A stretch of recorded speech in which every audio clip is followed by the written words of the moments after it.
معمولی خون کی وریدوں کے لیے تو یہ خاص دوا ہے، وریدوں سے اس کا بہت گہرا تعلق ہے. ویریکوس وینز بڑی نمایاں ہیں اس میں. ویریکوس وینز اور کس کس چیز میں آتی ہیں؟ ہاں اور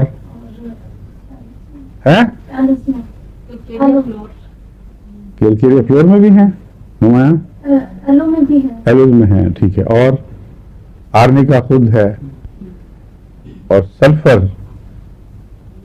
اس کے علاوہ بھی میں نے ایک دو بتائی تھی آپ کو دوائیں بڑی پچھلی دفعہ، اس سے ذہن میں نہیں آ رہی، مگر ویریکوس وینز کی دوائیں آپ کو کئی یاد رکھنی پڑیں گی. ویریکوس وین بڑی ضدی بیماری ہے اور بہت تکلیف دہ بیماری ہے، عموماً عورتوں کو ہوتی ہے، کیونکہ جن کو پریگننسی میں بوجھ پڑتا ہے ان کے خون کی رگوں کو اس پریشر کی وجہ سے ان میں وہ جو لچک ہے پوری نہیں رہتی، تو پھیلنا شروع ہو جاتی ہیں، اور نیلی رگیں جو وریدیں ہیں خاص طور پر ان میں تکلیف ہوتی ہے. اور بعض دفعہ تھرمبوسس کی وجہ سے جو پاؤں میں تھرمبوسس، ٹانگ میں تھرمبوسس ہو جائے، یہ بھی عام طور پر اگر نہیں تو عورتوں میں مردوں میں اس پہ زیادہ ملتا ہے، کیونکہ پریگننسی کے پریشر میں یہ ٹانگوں وغیرہ میں تھرمبوٹک ٹینڈنسیز پائی جاتی ہے. یہ عجیب بات ہے کہ جہاں تک دل کا تعلق ہے، پریگننسی میں باوجود شدید پریشرز کے کوئی اللہ تعالیٰ نے ایسا نظام رکھا ہوا ہے کہ دل کا حملہ نہیں ہوتا عورت کو، اور وہ جو تھرومبوسس ہے، ہارٹ اٹیک باقاعدہ وہ دل پہ نہیں ہوتا.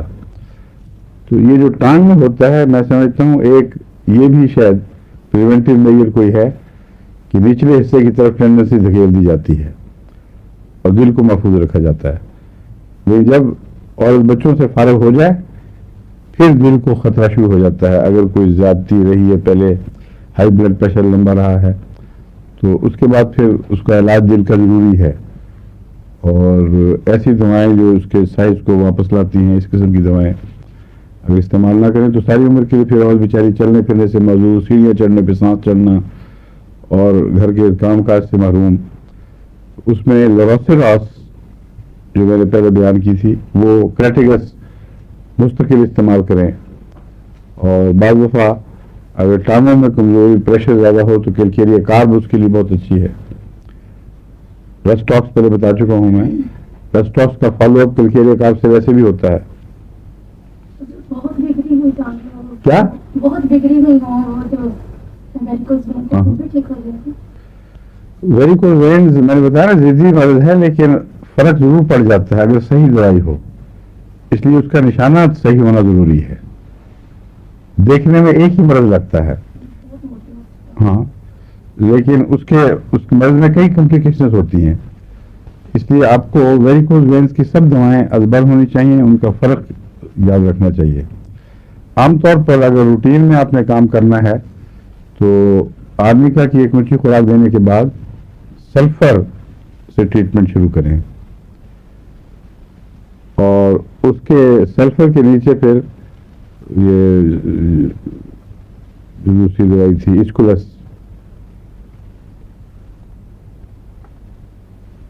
اسکولس کی پہچان یہ ہے کہ اس میں جو ویریکوس وینز ہے اس میں احساس یہ ہوتا ہے جیسے گل جائیں گی، اب پیپ بننے والی ہے، اور بڑا ہی بےہودہ سا پکنے والا رنگ آتا ہے، لیکن پکتا کچھ نہیں. یہی علامت اس کے مسوں میں ہے. جب بواسیر ہو تو اسی قسم کے مسے ہوتے ہیں، اور اس میں اس کا رساؤ کا احساس ہے مگر رساؤ بنتا نہیں.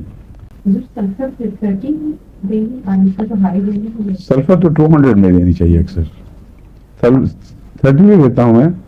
جیل کے کرونک کیسز میں بعض 30 کام آتی ہے.